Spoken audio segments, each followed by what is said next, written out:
Hola, ¿qué tal? Somos el Grupo 11 y en este video hablaremos sobre la sombra arbórea en los cafetales de Honduras.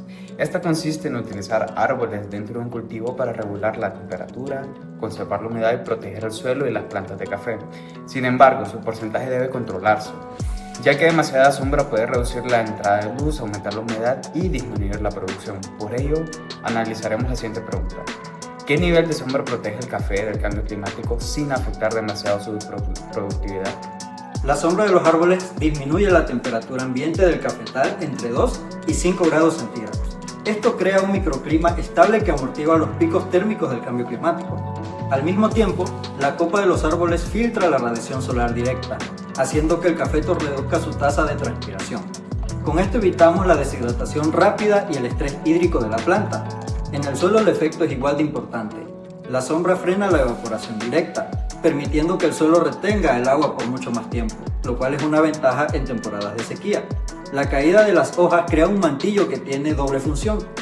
Al descomponerse, inyecta materia orgánica al suelo y también actúa como una esponja física que amortigua el golpe de las lluvias fuertes, frenando la erosión. El porcentaje de sombra óptimo para el café es del 20 al 40% siendo moderada, ya que equilibra el rendimiento y la calidad al estabilizar el microclima, prolonga la maduración, mejora la calidad de taza y retiene humedad. Aunque el cultivo a pleno sol de 0 a 10% de sombra eleva la producción a corto plazo, expone a la planta a estrés térmico e hídrico, y por el contrario, una sombra excesiva que sea más del 60% frena la fotosíntesis y reduce el rendimiento. Además, este porcentaje debe ajustarse según las condiciones. Las zonas bajas y cálidas exigen mayor cobertura contra el calor, mientras que las zonas altas y frías requieren menos sombra para no ralentizar el desarrollo. El diseño ideal depende de la variedad de café, ya que algunos cultivares responden mejor a otras condiciones, sombreadas o no sombreadas, y la edad del cafetal y la densidad de árboles deben manejarse mediante podas y regulación del dosel para mantener un equilibrio entre la protección, la entrada de luz y productividad. En los cafetales de Honduras, el manejo de la sombra arbórea es fundamental para mantener un equilibrio en la producción. Cuando existe un exceso de sombra, disminuye la cantidad de luz que recibe el cafeto, lo que reduce la fotosíntesis y como consecuencia limita la floración y el rendimiento del cultivo. Además, una copa arbórea muy cerrada incrementa la humedad, disminuye la ventilación dentro del cafetal, creando condiciones favorables para el desarrollo de enfermedades como la roya del café, causada por Emileia bastatrix. Estas condiciones también dificultan el secado del follaje después de las lluvias, prolongando el tiempo en el que las hojas permanecen húmedas y favoreciendo aún más la propagación del hongo.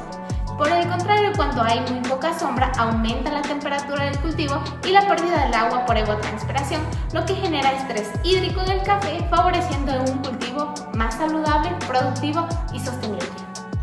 La poda es fundamental para la producción cafetalera en sistemas agroforestales. Esta consiste en eliminar ramas secas, enfermas, quebradas o que se cruzan entre sí, además aquellas que generan exceso de sombra dentro de la copa. Esto mejora la entrada de luz y la circulación de aire, reduciendo también la humedad, que favorece enfermedades como la roya, que es típica en cafetales. Existen tres tipos principales de poda. La primera es la poda de formación. Se realiza en árboles jóvenes para desarrollar una copa equilibrada y una buena estructura. La poda ligera es la segunda, es eliminar ramas secas, dañadas o de crecimiento excesivo. La número 3 es la reducción de la copa. Esta disminuye el tamaño de la copa cuando el sombreado es excesivo y limita el crecimiento del cultivo, ya que es importante. La época más adecuada para realizar la poda es después de la cosecha o al inicio de la estación seca, antes del crecimiento vegetativo, ya que favorece una mejor recuperación del árbol.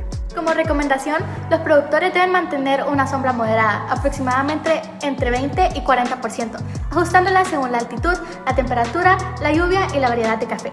También se deben realizar podas después de la cosecha para eliminar ramas enfermas o copas demasiado densas, mejorar la ventilación y prevenir enfermedades. Finalmente, los árboles deben distribuirse uniformemente para proteger el suelo, conservar la humedad y mantener una buena entrada de luz sin reducir la productividad.